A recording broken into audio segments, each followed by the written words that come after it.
90,000 تنخواہ لینے والا افسر جب 8,000 مہینہ کمانے والے کسی مزدور سے رشوت مانگتا ہے نا، اس وقت انسانیت کا جنازہ نکل جاتا ہے۔ اور ظالم کچھ تو رحم کر لیتا اس غریب کی غربت پہ، جو کڑکتی دھوپ میں تتی ریت پہ کھڑے ہو کر ایک بوڑھا باپ کمانے والا ہے، پیچھے 6 بچے کھانے والے ہیں، اور اس غریب سے رشوت مانگتے ہوئے تجھے شرم نہ آئی، تیرے پاؤں سے زمین نہ ہلی۔ اس غریب کی مدد نہیں کر سکتا نہ کر، اس غریب کی ہیلپ نہیں کر سکتا نہ کر، اس غریب کی غربت سے ناجائز فائدہ تو نہ اٹھا۔ جوانو، نماز عبادت ہے، نماز کی بہت بڑی فضیلت ہے، مگر سنو یہ اس مقام تک نہیں پہنچاتی۔ روزہ عبادت ہے، روزے کی بہت بڑی فضیلت ہے، مگر سنو اس مقام تک نہیں پہنچاتا۔ حج کرنا عبادت ہے مگر اس مقام تک نہیں پہنچاتا۔ بات مختصر جوانو، عبادت اس مقام تک نہیں پہنچاتی جہاں غریب کی خدمت پہنچاتی، عبادت اس مقام تک نہیں پہنچاتی جہاں غریب کی خدمت پہنچاتی ہے۔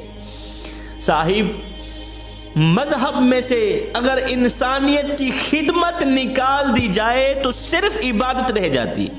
دین اسلام میں سے اگر انسانیت کی، مخلوق خدا کی خدمت نکال دی جائے تو صرف عبادت رہ جاتی ہے، اور عبادت کے لیے میرے اللہ کے پاس فرشتوں کی کوئی کمی نہیں ہے۔ حضرت سیدنا علی المرتضیٰ شیر خدا کرم اللہ وجہ الکریم نے فرمایا کہ اگر کوئی شخص اپنی بھوک مٹانے کے لیے روٹی چوری کرے، بھوک لگی ہوئی ہو، بھوک مٹانے کے لیے روٹی چوری کرے، تو چور کے ہاتھ کاٹ دینے سے کہیں زیادہ بہتر رہے گا وقت کے بادشاہ کے ہاتھ کاٹے جائیں۔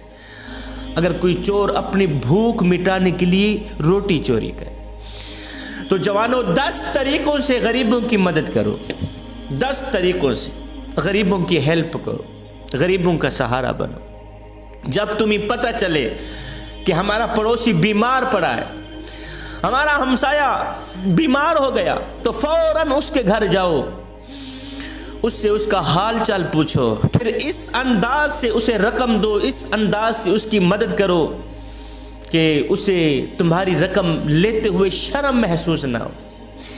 پہلا طریقہ۔ دوسرا، ایک ہاتھ سے دو، دوسرے ہاتھ کو پتہ بھی نہ چلے، اس انداز سے دو کہ وہ لیتے ہوئے شرم محسوس نہ کرے۔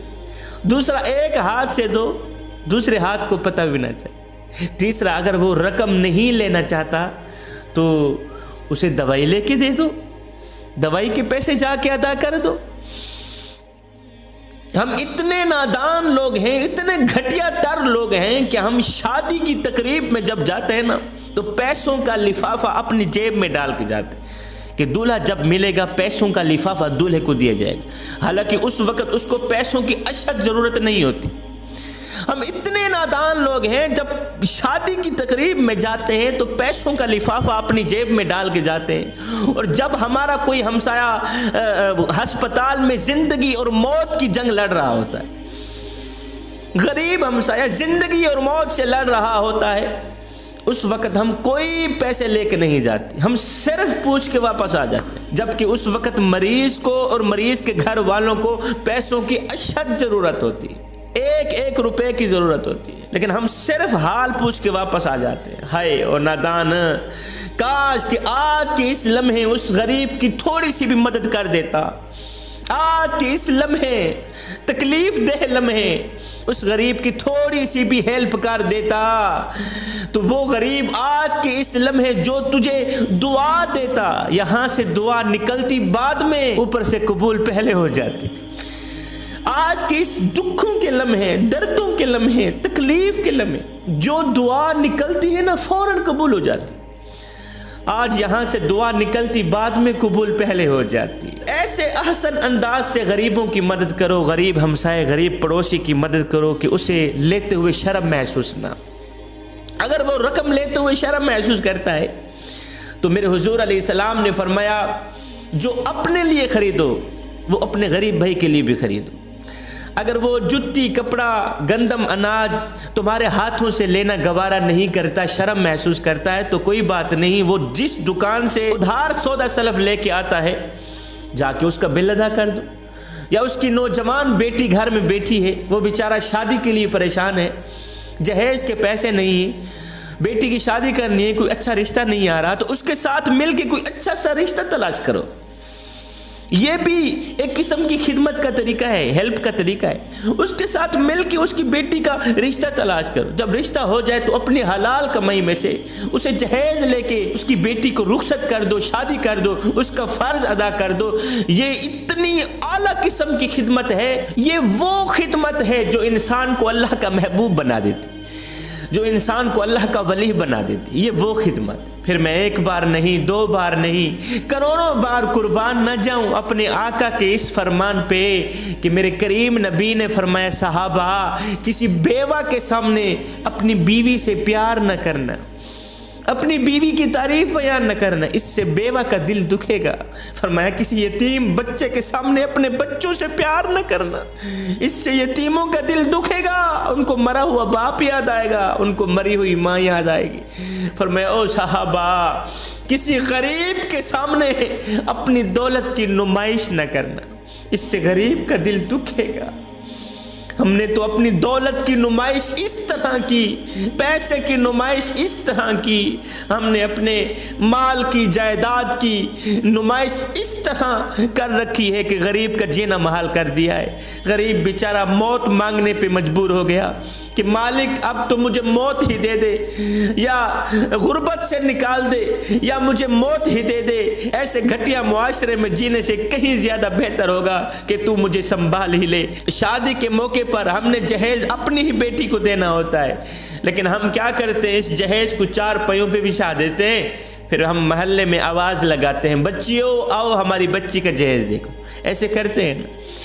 جب ہماری بیٹی کی شادی ہوتی ہے تو ہم بیٹی کا جہیز 4 پایوں پہ بچھا دیتے ہیں، اوپر سے محلے میں آواز لگاتے ہیں، بچیوں آؤ ہماری بچی کا جہیز دیکھ لو، آؤ ہماری بچی کا جہیز دیکھ لو۔ میں نے کہا نادانو، تم نے جہیز دیا تو اپنی بیٹی کو، لیکن یہ کسی کو بھی خیال نہ آیا کہ جو بچیاں تیری بچی کا جہیز دیکھنے آئی ہیں ان بچیوں میں سے لاوارث بچی بھی موجود ہے۔ جو بیٹیاں تیری بیٹی کا جہیز دیکھنے آئی ہیں میاں، ان بیٹیوں میں سے یتیم بیٹی، یتیم بچی بھی موجود ہے، ان بچیوں میں سے اس غریب بوڑھے باپ کی بچی بھی موجود ہے، جو غریب بوڑھا باپ اپنی بڑی کمر پہ بوریاں لاد لاد کے دن رات محنت مزدوری کر رہا ہے، نہ دن دیکھتا ہے نہ رات دیکھتا ہے، اوور ٹائم لگا کے محنت مزدوری کر رہا ہے۔ اگر کوئی پوچھ لے بابا جی تو اوور ٹائم لگا رہا ہے، دن کو بھی کماتا ہے رات کو بھی مزدوری کرتا ہے، اور تجھے نیند نہیں آتی، بابا جی رو کر کہتا ہے بیٹے چپ کر، میں نے اپنی بیٹی کے ہاتھ پیلے کرنے، میں نے اپنی بیٹی کی شادی کرنی، یہ سب کچھ اپنی بیٹی کے لیے ہی کر رہا ہوں۔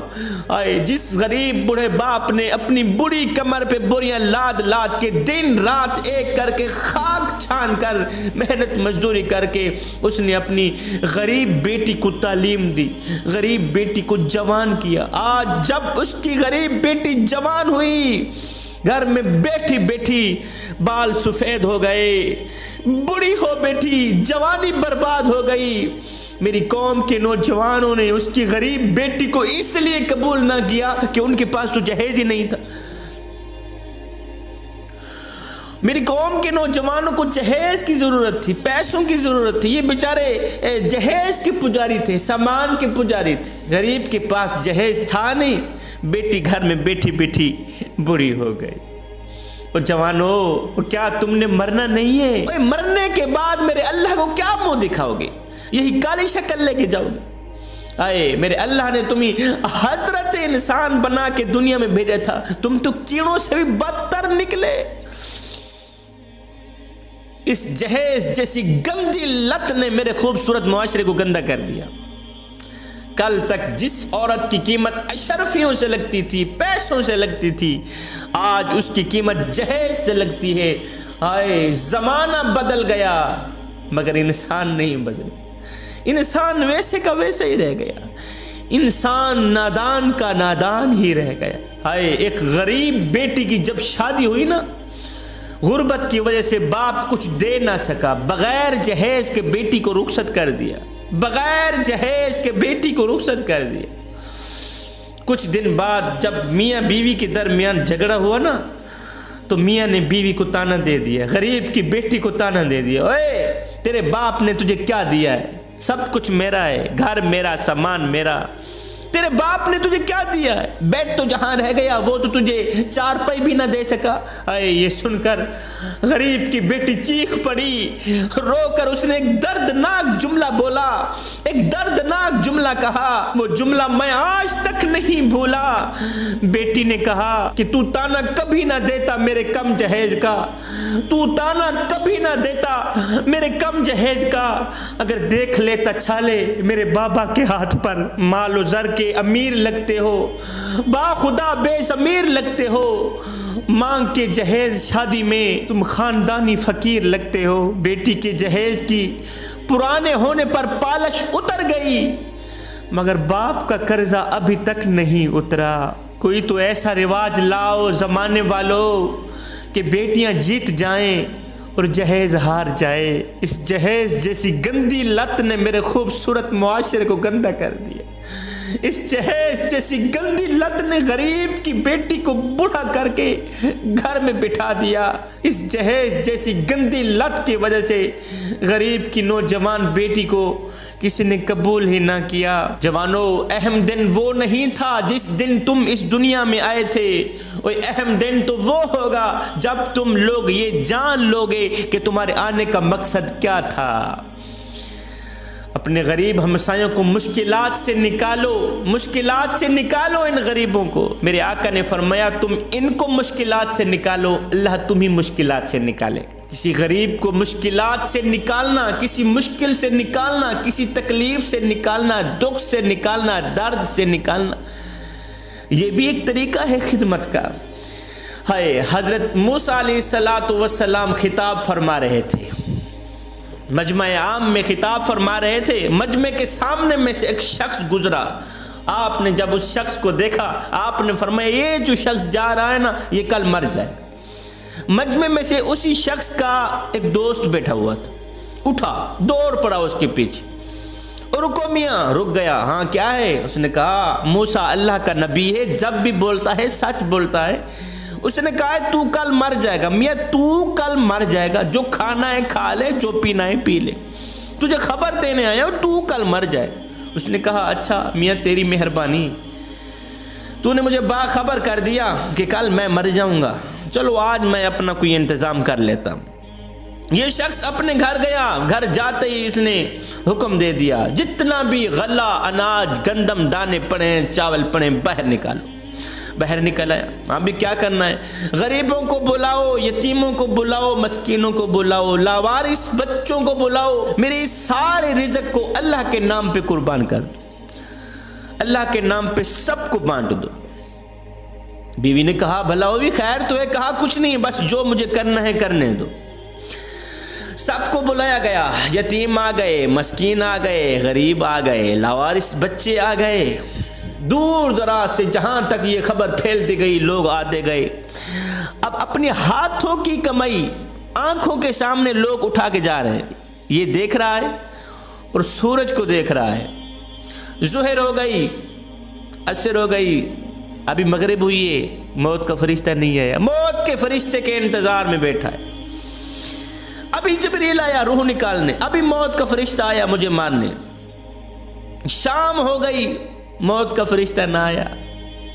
ہاتھوں کی کمائی اپنی آنکھوں کے سامنے لوگ اٹھا کے جا رہے ہیں، موت کا فرشتہ نہ آیا. شام ہو گئی، رات ڈل گئی، موت کے فرشتے کے انتظار میں موت کا فرشتہ نہ آیا. موت کے فرشتے کا انتظار کرتے کرتے رات گزر گئی. جب صبح ہوئی تو وہ شخص اٹھا جو یہ خبر دینے والا تھا. وہ دوست اٹھا، جاؤں دوست مر گیا ہوگا، جا کے اس کو غسل دوں، اس کا جنازہ پڑھاؤں، اس کی تدفین کروں. وہ گھر سے اٹھا، اس دوست کے گھر آیا، جا کر دستک دی، دروازہ کھولو.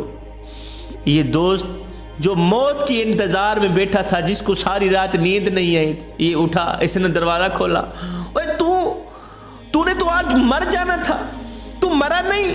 اس نے کہا میاں میں تو تیرے سامنے بیٹھا ہوں، تو نے تو کہا تھا میں کل مر جاؤں گا، ابھی تک تو نہیں مرا، میں تو زندہ بیٹھا۔ اس نے کہا پھر آ موسیٰ علیہ السلام کے پاس چلتے ہیں۔ اب یہ دونوں موسیٰ علیہ السلام کے پاس گئے۔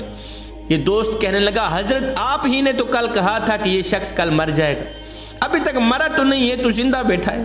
موسیٰ علیہ السلام نے دونوں ہاتھ اٹھائے، عرض کی میرے مالک ماجرا کیا ہے؟ کل تو نے ہی تو کہا تھا یہ کل مر جائے گا، ابھی تک مرا نہیں ہے، تو زندہ بیٹھا ہے۔ میرے اللہ نے فرمایا موسیٰ ماجرا اصل میں یہ ہے، جب اسے پتہ چلا تھا کہ کل میں مر جاؤں گا، یہ مرنے والا تھا، یہ آج مر جاتا، جب اسے پتہ چلا کل میں مر جاؤں گا، اس نے اپنا سارا غلہ اناج باہر نکالا، سب کچھ باہر نکالا ہے۔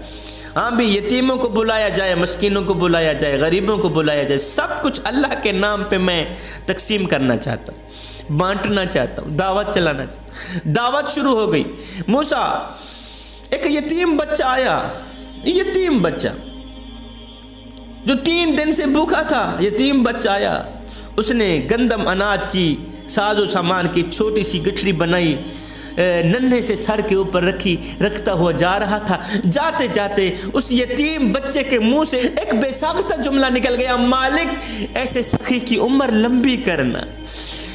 مالک جو ہمارا خیال رکھتا ہے، جو ہم غریبوں کو رزق بانٹتا ہے، اس کو کبھی نہ مارنا، ہماری عمر بھی اس کو لگا دینا، مالک اس کو کبھی نہ مارنا، یہ تیرے غریبوں کی دیکھ بھال کرنے والا، یہ تیرے یتیموں کی خدمت کرنے والا، اس کو کبھی نہ مارنا، اس کی تکلیف ہمیں دے دینا، اس کا بخار ہمیں دے دینا، اس کے درد ہمیں دے دینا، اسے کچھ نہ کہنا۔ موسیٰ دراصل ماجرا یہ ہے، اس یتیم بچے کی دعا ہم نے اس طرح قبول کی ہے نا، اس سخی کی 100 سال عمر لمبی کر دی، 100 سال عمر لمبی کر دی، رزق بانٹنے کی وجہ سے 100 سال عمر لمبی کر دی گئی۔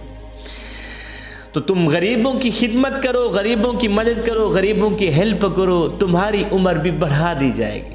سخی بندہ جلدی مرتا نہیں، یہ یاد رکھنا، سخی بندے کی عمر میں برکت ڈال دی جاتی، لمبی عمر پاتا ہے سخی انسان۔ حضرت سیدنا عمر فاروق رضی اللہ تعالیٰ عنہ میرے کریم نبی کے پاس گئے، عرض کی حضور آپ اللہ سے دعا کریں کہ اللہ تعالیٰ مجھے رزق دینا بند کر دے، رزق بہت زیادہ ہو گیا ہے، آپ اللہ سے دعا کریں نا اللہ تعالیٰ رزق دینا بند کر دے۔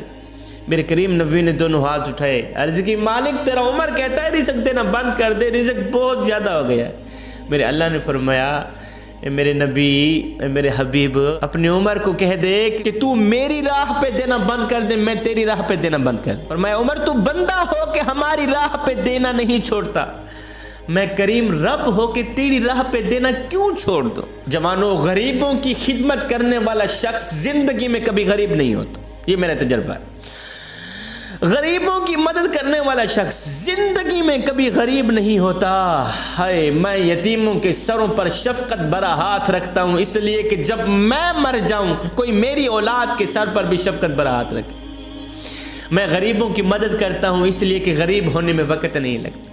ایک 5 سال کی بچی، ہائے، کچھ دن پہلے باپ فوت ہو گیا تھا، غریب ماں کی غریب بچی، 5 سال کی بچی، اس کا بھائی بیمار ہو گیا، کچھ دن پہلے باپ فوت ہو گیا، آج بھائی بیمار ہو گیا، تو رو کر کہنے لگی ماں یہ جو میرا بھائی بیمار پڑا ہے یہ کب مرے گا، یہ کب مرے گا؟ یہ سن کر ماں چیخ پڑی، رو کر کہنے لگی بچی یہ تو کیا کہہ رہی ہے؟ بھائی کی لمبی عمر کے لیے دعا مانگنے کے بجائے تو الٹا موت مانگ رہی۔ کہا نہیں ماں، 3 دن سے بھوکے ہیں، جب باپ مرا تھا تو ہمسائے آئے تھے روٹی دینے کے لیے، اب بھائی مرے گا تو کوئی روٹی دینے آئے گا۔ ہم غریب ہمسائے کے گھر روٹی دیتے ہیں لیکن تب جب وہ مر جاتا ہے، ہمارے ہاں یہاں رواج ہے نہیں، جب ہمارے محلے میں کوئی فوتگی ہو جاتی ہے تو پھر سارے محلے والے مل کر اس مرنے والے کے گھر پوری فیملی کے لیے کھانا پہنچاتے ہیں، روٹی پہنچاتے ہیں۔ میں نے کہا نادان ہو، اے مرنے والا روٹی روٹی کرتا مر گیا، مرنے والا 3 دن کا بھوکا تھا آخر مر گیا، اور روٹی کھلاتے تو اسی مرنے والے کو کھلاتے، آج اس کے مرنے کے بعد تمہاری دی روٹی کس کام کی؟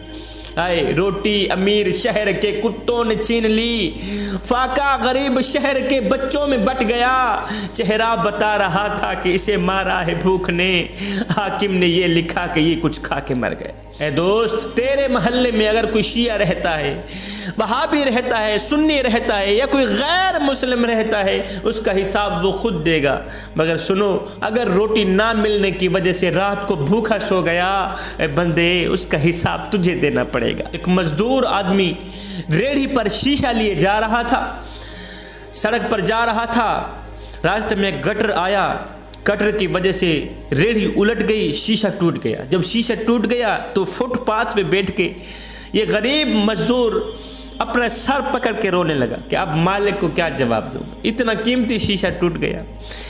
سڑک پہ بیٹھ کے سر پکڑ کر رونے لگا۔ ہر بندہ آ رہا تھا دلاسا دینے کے لیے، دلاسا دینے ہی لوگ آتے ہیں، دلاسا دے رہا تھا، کوئی بات نہیں میاں چپ کر، جو ہونا تھا سو ہو گئے۔ اتنے میں ایک بزرگ آگے بڑھا، اس نے جیب میں سے 100 کا نوٹ نکالا، اس غریب مزدور کے ہاتھ میں دے دیا، کہا یار اس سے تیرا نقصان تو پورا نہیں ہوگا پر رکھ لے۔ بزرگ کے ہاتھ سے غریب کو پیسے دیتا دیکھ کر اب سب لوگوں نے ایسے ہی کیا، جیب میں ہاتھ ڈالا، کسی نے 10 نکالے، کسی نے 50 نکالے، کسی نے 100 نکالا، غریب کے ہاتھ میں دیتے گئے، غریب کے ہاتھ میں دیتے گئے۔ تھوڑی دیر کے بعد اس کے شیشے کی رقم پوری ہو گئی۔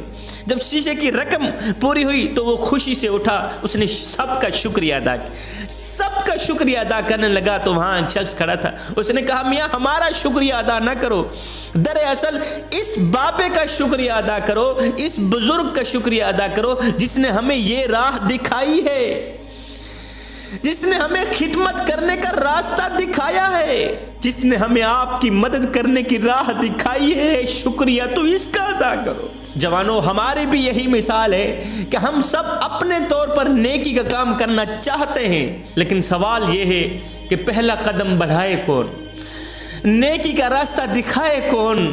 آئے آج سے ہم عہد کرتے ہیں کہ آج سے قدم بھی خود بڑھائیں گے، نیکی کے راستے بھی خود تلاش کریں گے۔ اور سنو، غریبوں سے ان کا حال چال پوچھ لینا، یہ بھی ایک قسم کی خدمت ہے، یہ بھی ایک قسم کی ہیلپ ہے۔ ان کے سینے میں چھپا ہوا غربت کا یہ جو بوجھ ہے نا، 1 گھنٹہ لگا کے ان کی یہ بے تکی باتیں سنتے رہنا، ان کا بوجھ ہلکا کر دینا، یہ بھی ایک قسم کی خدمت ہے، یہ بھی ہیلپ ہے۔ مدینہ شریف میں ایک کملی سی عورت رہا کرتی تھی جس کا ذہنی توازن ٹھیک نہیں تھا، بالکل کملی، پاگل سی عورت جسے کہتے ہیں، پاگل سی عورت رہا کرتی تھی۔ وہ جس راستے سے گزرتی تھی لوگ وہ راستہ چھوڑ دیتے تھے کہ یہ بے تکی باتیں سنائے گی، ہمارا ٹائم ضائع کرے۔ وہ جس راستے سے گزرتی تھی لوگ وہ راستہ چھوڑ دیتے تھے، کوئی بھی اس کو سلام دینا گوارا نہیں کرتا تھا، کوئی بھی اس سے اس کا حال چال پوچھنا گوارا نہیں کرتا تھا۔ اس طرح کی یہ کم عقل عورت تھی، بڑھیا عورت تھی۔ ایک دن میرے حضور علیہ الصلوۃ والسلام مسجد نبوی میں بیٹھے ہوئے تھے، بات چیت ہو رہی تھی، یہ بڑھیا عورت گئی دروازے سے، اس نے اشارہ کیا، میرے حضور علیہ السلام اٹھے اس بڑھیا کملی سی عورت کے پاس، ہاں جی کیا کہنا ہے؟ اس نے کہا یہاں کچھ نہیں کہنا، سامنے یہ جو کھلی جگہ پڑی ہے نا وہاں کچھ کہنا۔ میرے حضور علیہ السلام اس کے ساتھ چلے گئے، ایسے ہی میرے حضور علیہ السلام کو گھماتی رہی، بے تکی باتیں سناتی رہی، ایسے ہی گھماتی رہی۔ گھنٹہ گزر گیا، 2 گھنٹے گزر گئے۔ حضرت سیدنا عمر فاروق رضی اللہ تعالیٰ عنہ جلالی آدمی تھے، آپ کو جلال آ گیا، غصے میں آ گئے کہ دیکھو جی، اوپر سے کڑکتی دھوپ، نیچے سے تتی ریت، اور میرے حضور کا نازک بدن، اور اس عورت کی بے تکی باتیں، اس نے تو میرے حضور کا ٹائم ضائع کر دی۔ حضرت عمر کچھ کہہ نہیں سکتے تھے، اس لیے کہ حضور خود چل کر وہاں گئے تھے۔ ایسے ہی گھماتی رہی، بے تکی باتیں سناتی رہی، گھنٹہ گزر گیا، 2 گھنٹے گزر گئے۔ جب یہ عورت تھکی اس نے اپنے گھر کی طرف راہ لی، جب یہ گھر کی طرف گئی میرے حضور علیہ السلام واپس آ گئے۔ حضرت عمر فاروق رضی اللہ تعالیٰ عنہ بول پڑے، حضور بندہ نواز، کڑکتی دھوپ تتی ریت، آپ کا نازک بدن، حضور آپ جانتے نہیں ہے وہ کملی سی عورت ہے، پاگل سی عورت ہے، پورے مدینے میں اس کی کوئی سننے کو تیار نہیں، وہ جس راستے سے جاتے ہیں لوگ وہ راستہ چھوڑ دیتے ہیں، وہ تو ایسے بے تکی باتیں سناتی رہتی ہے، لوگوں کا ٹائم ضائع کرتی، وقت ضائع کرتی، پورے مدینے میں اس کا کوئی حال چال پوچھنے کو تیار نہیں، پورے مدینے میں اس کی کوئی بات سننے کو تیار نہیں۔ ہائے، یہ سن کر میرے کریم نبی نے فرمایا، عمر پورے مدینے میں اس بیچاری کی کوئی نہیں سنتا، اگر میں بھی اس کی نہ سنوں تو وہ اپنے دکھڑے کس کو سنائے گی؟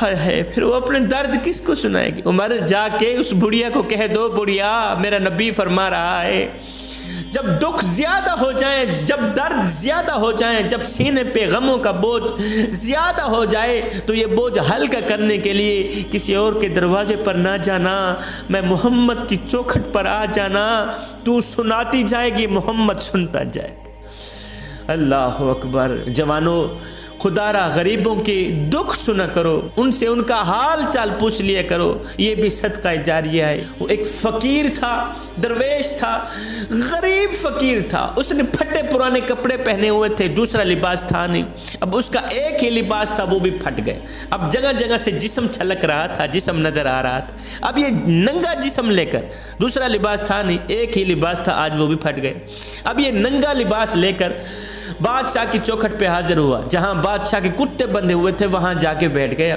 اس نے بادشاہ کی طرف دیکھا، کہنے لگا بادشاہ ایک بات تو بتا۔ کہا جی کون سی بات؟ کہا بادشاہ مثال کے طور پر اگر میں تیرے دروازے پر ابھی مر جاؤں، اگر میں تیرے دروازے پر ابھی مر بھی جاؤں، بتا تو صحیح تو میرے ساتھ کیا سلوک کرے گا؟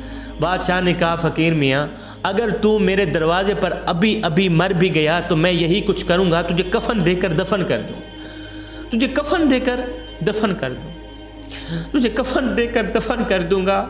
آئے یہ سن کر غریب فقیر کی چیخ نکل گئی، غریب فقیر رو کر کہنے لگا بادشاہ میرے مرنے کے بعد جو میری مردہ لاش ڈھانپنے کے لیے مجھے کفن دو گے نا وہ آج ہی دے دو تاکہ میں اپنی زندہ لاش تو ڈھانپ سکوں۔ بادشاہ آج میں زندہ ہوں، مجھے کپڑوں کی ضرورت ہے اور تم دیتے نہیں، جب میں مر جاؤں گا پھر لٹھے کا سوٹ بھی آ جائے گا، پھر کاٹن کا سوٹ بھی آ جائے گا، میرے مرنے کے بعد تمہارا دیا لٹھے کا سوٹ کس کام کا؟ مجھے دینا ہے تو آج دو، آج مجھے کپڑوں کی اشد ضرورت ہے، آج مجھے ایک لباس دے دو، مرنے کے بعد چاہے کفن نہ بھی دینا۔ جوانو خدا را غریبوں کی مدد کرو، غریب کی خدمت کرنے والا شخص زندگی میں کبھی غریب نہیں ہوتا۔ میں دعا کرتا ہوں اللہ تعالی ہمیں صراط مستقیم پر چلنے کی توفیق عطا فرمائے، اللہ تعالی ہم سب کو وہ نیک کام کرائے جس پر اللہ بھی راضی ہو جائے، اس کا رسول بھی راضی ہو جائے، اللہ تعالی ہم سب کا حامی و ناصر ہو، آمین ثم آمین، وما علینا الا البلاغ المبین۔